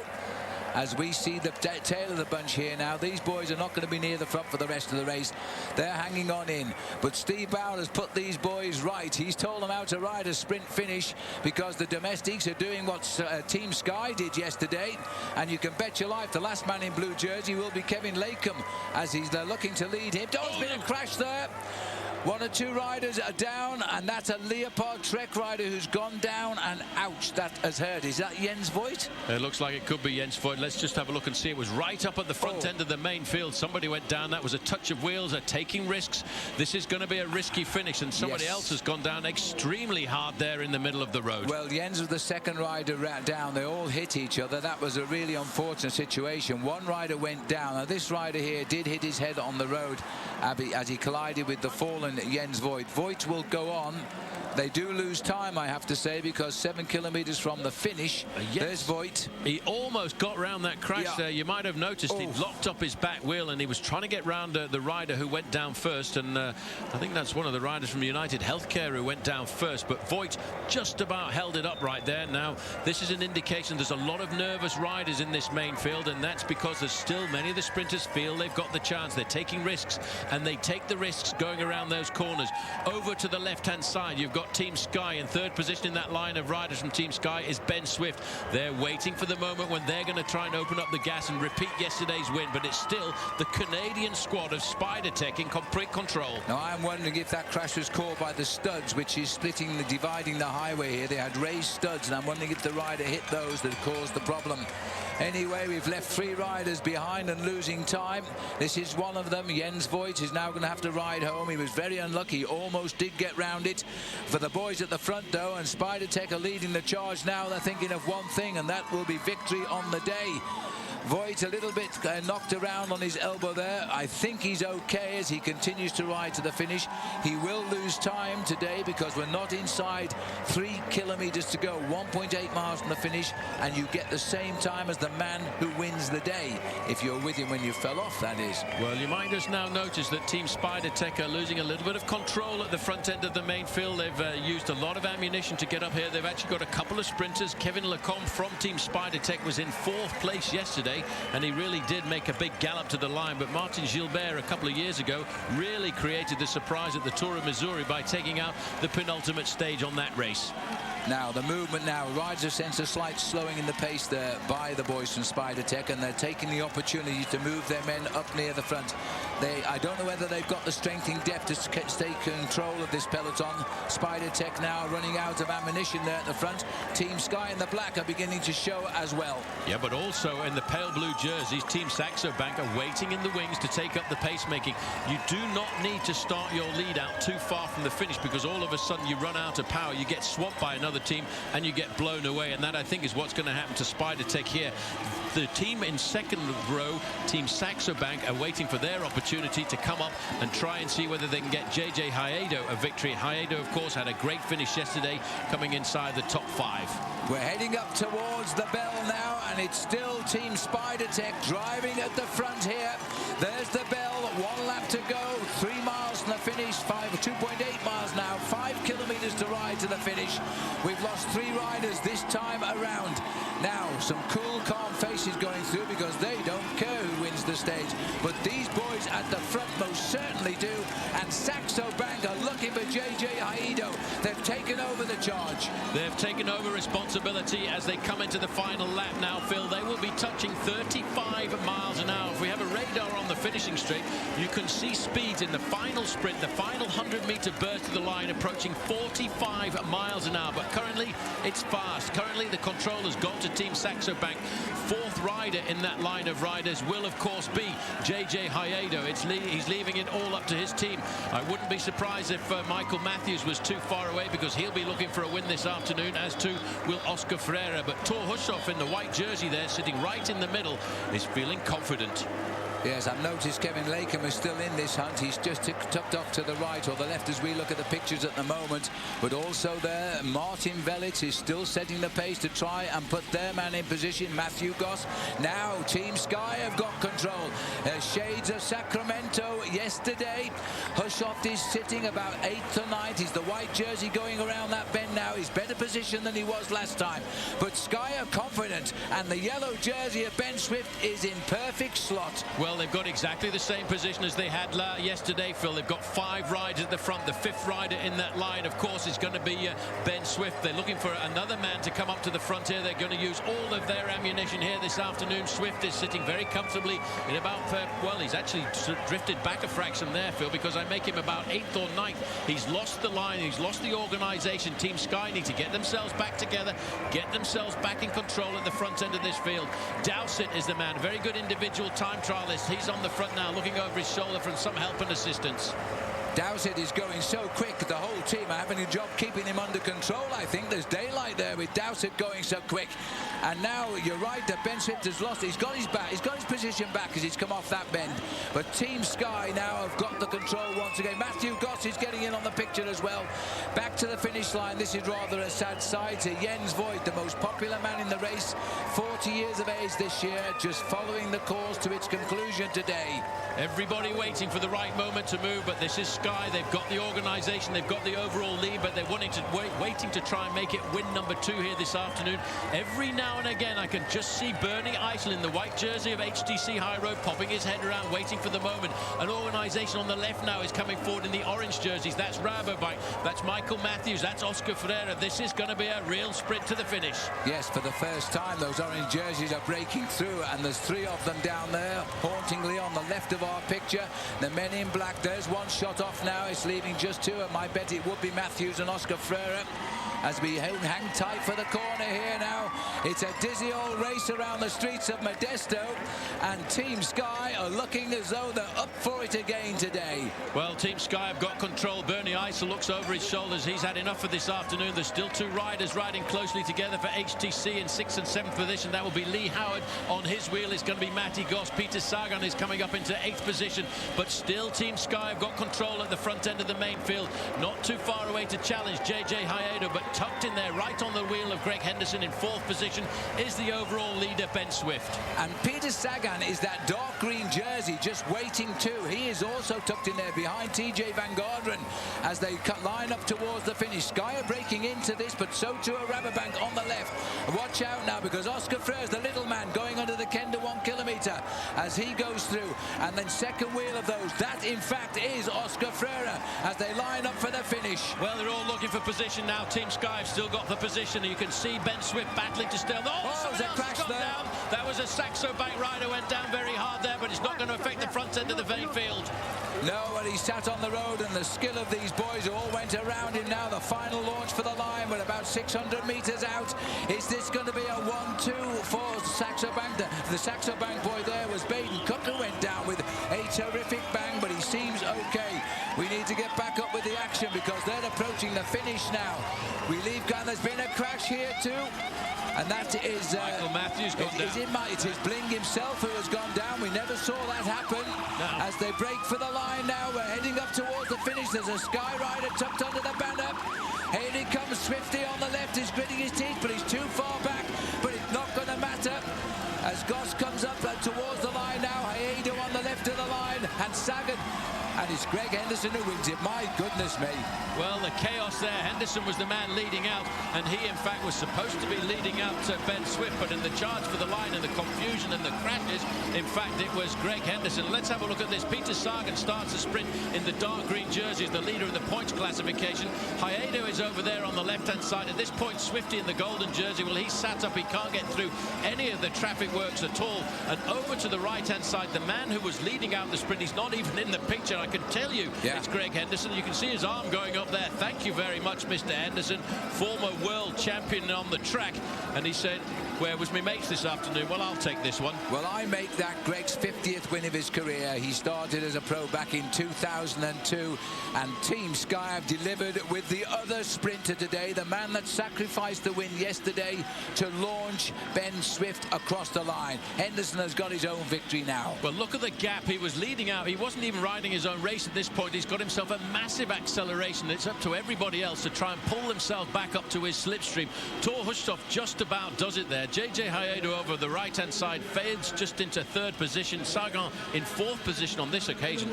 Gossi was 5th as he comes up through the chaos there, but that was a good job of work once again done by Team Sky, despite the fact that Greg Henderson, I think, was trying to get the victory for his own teammates. That's not Gossi in 5th. That's Lee Howard from Geelong, I think, so his knee problems must be healing quite rapidly. But there's no doubt about the Kiwi victor. That has gone to Team Sky for the second day, this time with Greg Henderson, who has won clearly, a former world track champion.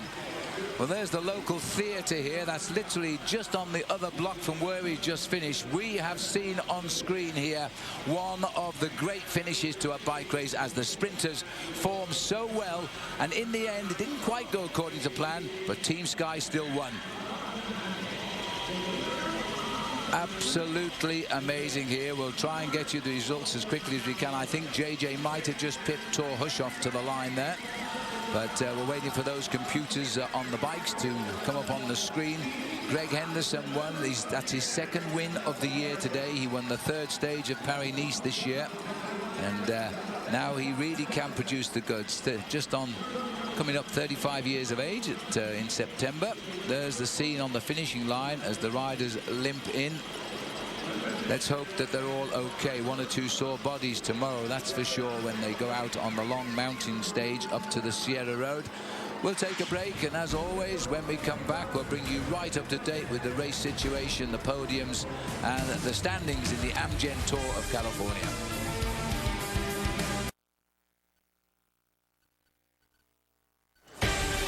Welcome back, and today's aerial images are provided by California Travel and Tourism as we rejoin the action in Modesto. The riders are home. We're still waiting for the full result, but no doubt who won. It was Greg Henderson, the New Zealand rider on Team Sky. So 2 days, 2 wins for the British team. And one or two riders, of course, have hurt themselves today, and they're going to be feeling a little bit stiff tomorrow. Let's have a quick whip around the action of the day on stage 3. It all started in the town of Auburn, famous for the gold rush back in 1878, I think 1848, I think it was. Signing in at the Herbalife there was three-time winner Levi Leipheimer, the world champion. Tor Hushoff, the new race leader after his win in Sacramento. Ben Swift, young English 23-year-old rider. Then off we started, 144 men leaving town, facing up to 122 miles to Modesto. Nobody in a rush, slight drizzle in the air, but at least no snow. That was falling on the Squaw Valley, which is a couple of hundred miles behind the riders here.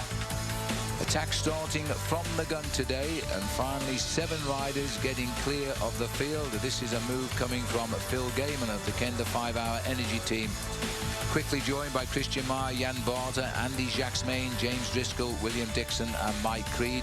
No reaction from the peloton. Why should there be? It's a long way to go to the finish. All this happened in the opening mile of the day. There was 1 or 2 tumbles. Seemingly the worst one was Jesus Del Niro Montes, who fell in the center of the peloton here. Took a little while to get back on his bike, but he did get back on his bike, and he did get back in the peloton. Doctor always on hand within seconds of the fall. Then the peloton set about bringing back those front runners one by one. The first sprint, though, after 18 miles at Folsom, Jan Barter didn't know where the finishing line was, so he just kept on going till he was sure he had crossed it. And then he waited for the pack. In second place was Phil Gaiman. Third place was Andy Jacksmain. Onward we go to Ione. 50 miles done. Barter again getting across that line. Christian Meyer second, Andy Jacksmain giving them little time bonuses, 3, 2 and 1 second. Lots of front tyre punctures on the ride today, and catching one of them was Andy Schleck. He got a very fast wheel change though, and for the big man who's twice finished second in the Tour de France, this was a formality. Onwards to Oakdale now, with 22 miles left to race to Modesto, and Christian Meyer was the rider who got across the red line first, ahead of Michael Creed, and then came Andy Jacksmains. They threw the towel in for all bar 2 riders, some 12 miles out from the finish, and that left 2 survivors still going for gold in Jan Barter. And then the crosswinds came, and the riders started to be ripped off the back by tremendous pressure applied at the front by Team Sky. And caught in that was, in fact, Andy Schleck and Tor Hushoff. They drove on, and they quickly picked up lone survivor Jan Barter.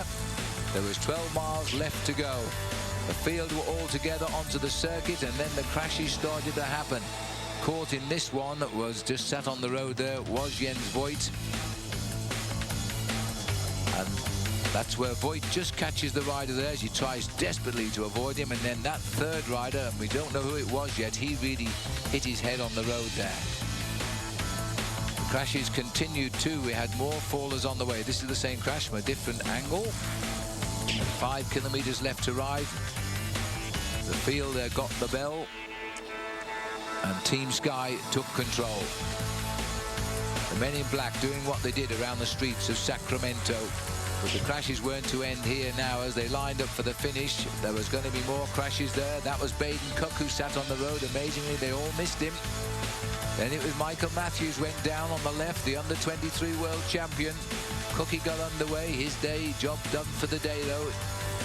He was looking to lead out J.J. Haido for the finish, not to be.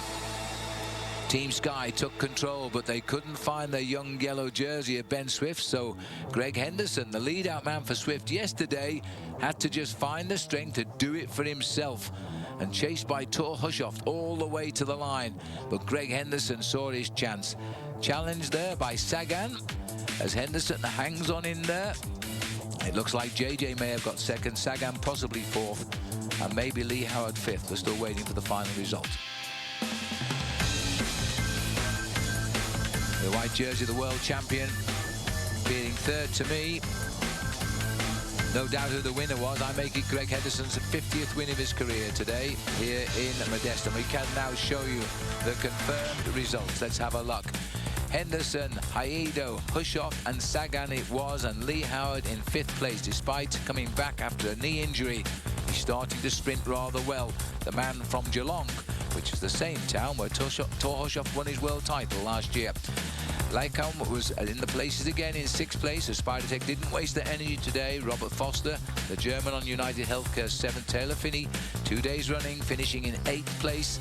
Top 10 completed there by Alexander Candelario.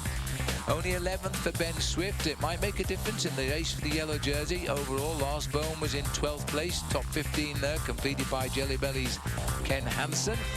George Hincapie keeping out of trouble in 17th place alongside his teammate from America, Brent Buchwalter. TJ Van Gardner and Frank Pick. Bob Roll is now talking with the winner, Greg Henderson. Let's go. Great finish. Sky setting it up again. Was that the plan, to lead you out or to get Swifty again in the position to win? It was definitely for Swifty. It was just a lot of chaos in the last couple of laps, and you know, we were all lined up there with the K to go. Jeremy Hunt did a fantastic job, got me to the final corner, which is about 450, 500 metres to go, and I just opened up down the left-hand side, and I must have been like 100 metres, maybe about 100 metres to go. I thought, man, there's only about 10 pedal strokes left. No one's come around me yet. So I just keep my head down, and I was absolutely blown to pieces on the line. I was absolutely lactic for the last 50 metres, but I was just lucky enough no one come around. Bit of a tailwind and taking advantage of that, but the work was done beforehand by the team, no doubt about it. Absolutely, it was another great ride by Sky. I mean, we committed a couple of riders early on to the chase of the breakaway, and we rode honourably to defend the yellow jersey, and yeah, no, it's unfortunate that Swifty got mixed up, but of course I'm happy to take the win. Well, congratulations. Thank you very much. Well, that's amazing. Greg Henderson was 11th yesterday when Swift won. Today, Greg wins, and Swift was in 11th place across the line. It's amazing, these coincidences, isn't it? But it worked out, and it could mean that we have two riders equal at the top of the classification, both on the same team, Greg Henderson and Ben Swift. That's all a matter of mathematics, and we'll find out the answers to that when we come back after the break, and then we'll show you all of the podiums. What a terrific sprint it turned out to be. We'll see you in a moment.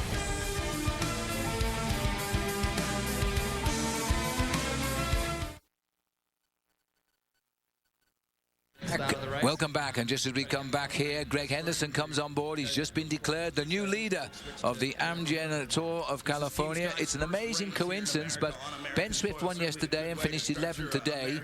Greg Henderson won today and finished 11th yesterday, so they're completely equal across the board, and they're equal on time. So he gets the yellow jersey because he was the last man to win a stage of the race, and that was today. And that's the only way the judges could decide the new leader of the Tour tonight. So Henderson is the leader tomorrow. There'll be no animosity or bad feeling from young Ben Swift because they're on the same team. And tonight they'll have a dual celebration, I think. Let's have a look then at the Michelob Ultra overall standings, and then you might see what I'm talking about, because look at this. Two riders equal on time, Henderson and Swift from Sky. Peter Sagan, he's in 3rd place now, 4 seconds behind. Haido is in 4th at 4 seconds. Hushoff in 5th at 6. This will all change tomorrow with the climb of the Sierra Road, by the way. Kevin Lakeham in 6th place. Taylor Finney, 2 8th places, resulting in a 7th overall. They're all looking at 10 seconds deficit here. And Ken Hansen of Jelly Belly in 12th. Oscar Freire, 3 times a world champion, sits 14th, and that's pretty good for Oscar. He wasn't in the end in the mix for the sprint finish today, though. Alejandro Barajo from Argentina, he's still up there. He's a good sprinter. 16th place for him. Linus Gerdam, and he fell today early on, but he got back and finished with the pack. He's also in the frame. So as celebrations continue here now, Greg Henderson, the new leader.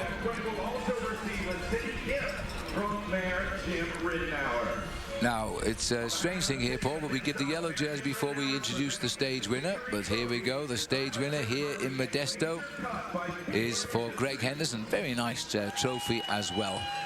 Yeah, I think Henderson will be very happy with that, because it was one of those things he had to improvise out on the road. He was doing everything he could do, as was all of Team Sky, to get their man Ben Swift into the ideal position to try and win himself stage number 2. But once he saw that he'd got the gap, as he said, Phil, in the interview, he had to just put his head down and go for it.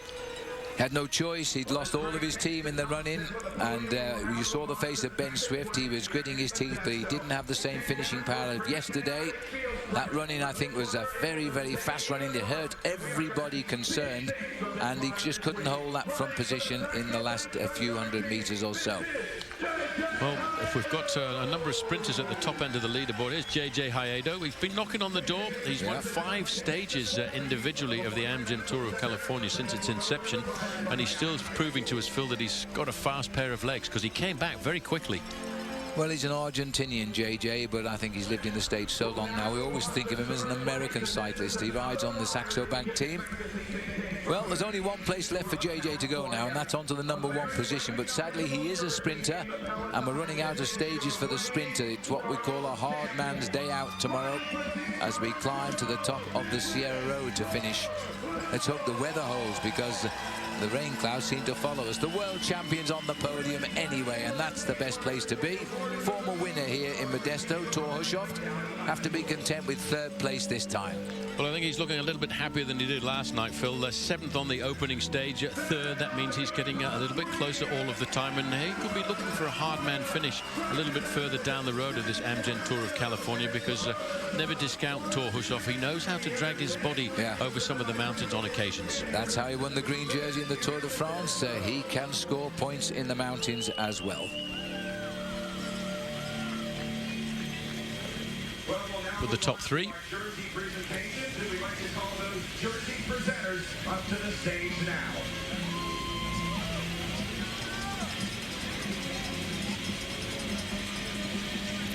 So just looking at the flag flying, just gives you some idea of the wind that was blowing here. We're just trying to tie up the odds and ends of this final day of racing in the 3rd day of the Amgen Tour of California.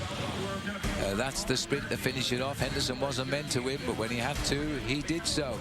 We're going to try and have an interview with Thor Hushovd. We've got Bob Roll working overtime behind the scenes, so we'll take a break, and let's hope we're with Thor when we come back.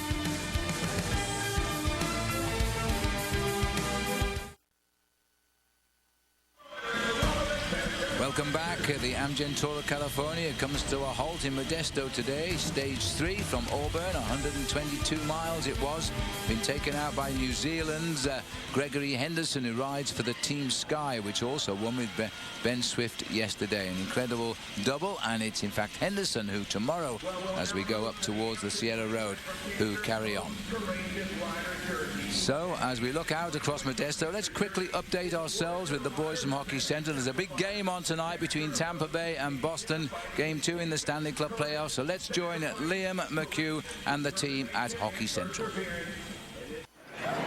And welcome back as the presentations continue, and not surprising here, Jan Barta from the Czech Republic has been awarded the most courageous ride of the day. He was the last to be caught, so he gets the Amgen's blue and yellow jersey here, breakaway from cancer award for today. Now I think we can join Bob Roll as he talks now with the world champion Thor Hushovd. Torja, a little bit of bad luck with a flat tire just before the finale got underway. Did that affect your sprint at all, having to do such a desperate chase before the finale? I mean, I didn't. I think everybody went deep there. We were going really fast and in a cross swim, but I should be in the front, but things like this happen. So, and also saw chaos final. a lot of big crashes. So I just hope everybody is still okay. It seemed like a big tailwind in the final straightaway, and it seems as if no one could get Craig Anderson, even though he was following the lead out of his teammates. Yeah, I think, of course, they had a good lead out, and because of the crashes, there was some splits in the peloton, and I think that's what happened also in the last corner, that I think it was Oscar Freire who didn't hold the wheel, and then I had to try to close that gap, and yeah, I didn't catch him in the end, unfortunately. Well, a couple of more stages for the sprinters, and your legs seem to be coming around a little bit better today than yesterday. Yeah, I felt much better today, so I felt I had more power in the legs, and that's what I need now. So I just have to go through the hard days now and try to win the last day. All right, best of luck, Tor. Thank you. Okay, we'll find out, of course. Well, we'll take another break, and when we come back, we'll wrap up stage 3 of the Amgen Tour of California. We'll see you in just a moment. And as we rejoin the Amgen Tour of California, tomorrow is stage 4. Let's have a look what happens tomorrow. We go into the hills tomorrow. Look at this here. It is a fairly long ride as well, just over 80 miles. And the big challenge coming near the end here as we climb Mount Hamilton over 4,000 feet. We finish on top of the Sierra Road. Remember, tonight at 11, we have a rear of the action of stage 3. Tomorrow, stage 4, Livermore, San Jose, 5 p.m. Eastern. And that will be reared at 11 p.m. So for a full schedule, log on to NBCSports.com, and thanks to Rafa for providing us with our clothing. It's been another great day to hear. And don't forget that up next, right here on Versus, it's Game 2 of the Stanley Cup Conference Finals as the Tampa Bay Lightning take on the Bruins in Boston. Well done, Gregory Henderson. From all the team here in Modesto, goodbye.